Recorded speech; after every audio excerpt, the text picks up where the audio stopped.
তো রাধে রাধে বন্ধুরা, কেমন আছে সবাই? আজ আমি আরও একটি রান্না নিয়ে চলে এসেছি আপনাদের কাছে। আজকে আমি বানাবো এই যে আলু শাক দিয়ে মুসুরের ডাল। তো আলু শাক দিয়ে মুসুরের ডালটা বানানোর জন্য আমি এখানে আলু শাকটা কেটে পরিষ্কার করে ধুয়ে নিয়েছি। এখানে মুসুরের ডালটাও আমি ধুয়ে নিয়েছি। আর এখানে আমি শিম নিয়েছি আর আলু নিয়েছি, মাঝারি সাইজের আলু দুটো নিয়েছি।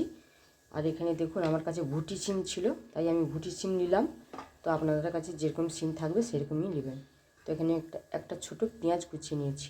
তো চলো এবার রান্নার কাছে চলে যাচ্ছি। প্রথমে আমি এই ডাল, আলু আর সবজিগুলো সিদ্ধ করে নেব। আমার হাতে সময় কম, তাই আমি প্রেসার কুকারে দিলাম।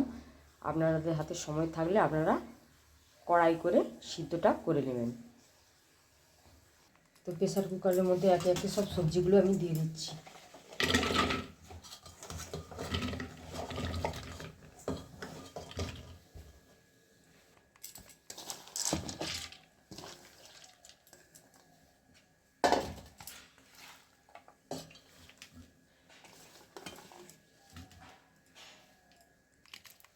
তেজপাতা, পরিমাণ মতো নুন,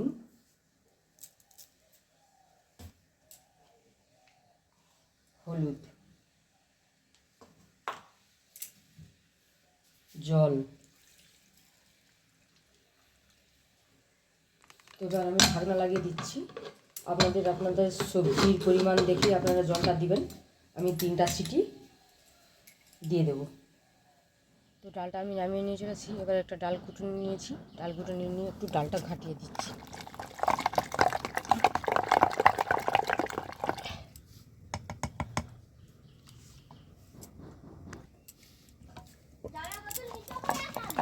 তো ডালটা আমার ঘাটা হয়ে গেছে।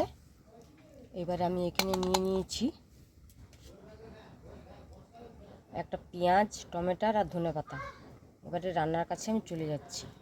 উনানের মধ্যে একটা কড়া বসিয়ে দিয়েছি। কড়ার মধ্যে আমি একটু সরষের তেল দিয়ে দিচ্ছি।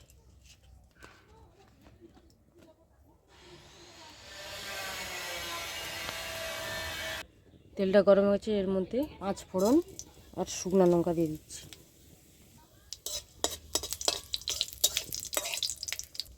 তো ফোড়নটা ভাজা হয়ে সুন্দর গন্ধ বেরিয়েছে। এর মধ্যে এবার আমি কেটে রাখা পেঁয়াজ আর টমেটোটা দিয়ে দিচ্ছি।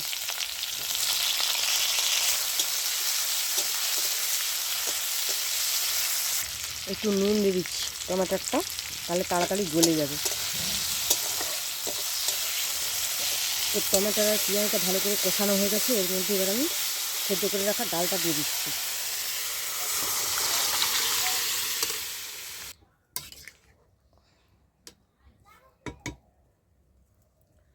তো ডালটা কিছুক্ষণ রান্না হতে দেবো।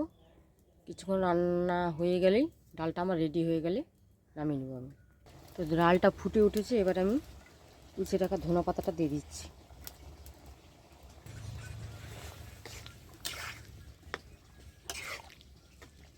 আমার রেডি হয়ে গেছে, আমি এবারে নামিয়ে নিচ্ছি। তো ডালটা আমি নামিয়ে নিয়েছি। এবার গরম ভাতের সঙ্গে পরিবেশন করব।